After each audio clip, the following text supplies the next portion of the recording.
शाम को मटर पनीर बनाना। खिचड़ी बनेगी शाम को। दामाद जी, दामाद जी। खिचड़ी का नाम लिया और खिचड़ी वाले आ गए। नमस्ते आंटी जी। अरे रहने दो तुम्हारी झूठी नमस्ते। अब इज्जत भी हजम नहीं हो रही आपको?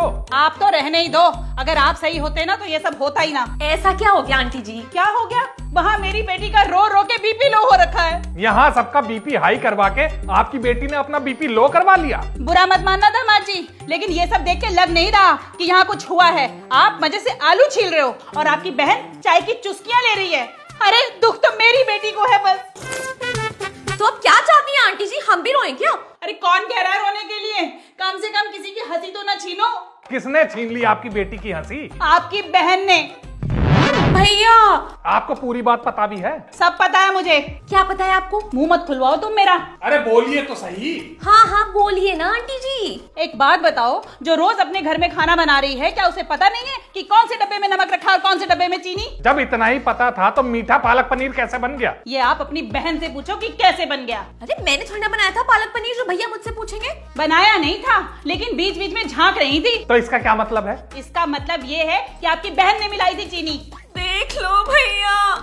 आंटी जी मैं क्या अपने भैया की दुश्मन हूँ जो अफसरों को मीठा पालक पनीर परोस के अपने भैया का प्रमोशन रुकवाऊंगी? अरे 50 बार खा लिया अफसरों ने खाना, लेकिन प्रमोशन का पी तक नहीं मिला आज तक। मिलेगा भी नहीं, क्योंकि जैसी नियत वैसी बरकत। किसकी नियत खराब है? आपकी बेटी की। जितनी बार अफसर खाने पे आए हैं उतनी बार कुछ न कुछ पंगा हुआ है। तो इसकी जिम्मेदारी अकेले मेरी बेटी की है? तो क्या इसकी जिम्मेदारी मेरे भैया की है? रहने दे सुशीला, कोई फायदा नहीं है बहस करके। हाँ सही कह रहे हैं आप, कोई फायदा नहीं है भैंस के आगे बीन बजाने का। मैं भैंस हूँ? आप तो सांड हो सांड। सांड मत कहना मेरे भैया को आंटी जी। तू तो चुप ही रह, क्या जरूरत थी तुझे शनिवार को घर टपकने की? तू तड़ाक करके बात मत करिए मेरी बहन से। आप कहने लायक भी नहीं है ये। मैं किस लायक हूँ और किस लायक नहीं, ये तो आप मुझे मत ही बताइए आंटी जी। हाँ हाँ, इसीलिए तो चली आती हो आए दिन घर फोड़ने। क्या घर फोड़ दिया मेरी बहन ने? बीवी आपकी मायके बैठी है, आप यहाँ बैठ के आलू छील रहे हैं, और बचा क्या है फोड़ने के लिए? तो इसमें आपकी बेटी की गलती है ना आंटी जी, वो अपनी मर्जी से गई है, मेरे भैया ने नहीं भगाया उनको। मुंह बंद, एकदम बंद। जब से आई हूँ तब से टाटा टाटा लगा रखी है।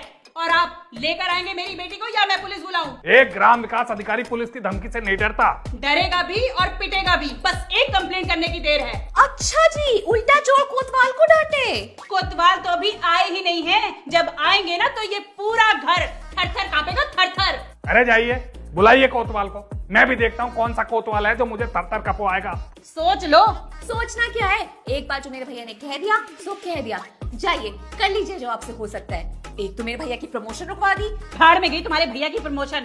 जब से शादी हुई है मेरी बेटी को बावर्ची बनाकर छोड़ दिया है। आए दिन अफसर मुंह उठाकर चले आते हैं, 56 भोग बनाओ और खिलाओ, और इतना करने पर भी मिला क्या उसे? छोड़ दिया अकेले रोने के लिए। और सुनिए, मेरी बेटी एक ही शर्त पर वापस आएगी, अफसर आए चाहे अफसर के बाप, मेरी बेटी खाना नहीं बनाएगी। हाँ, जा रही हूँ मैं।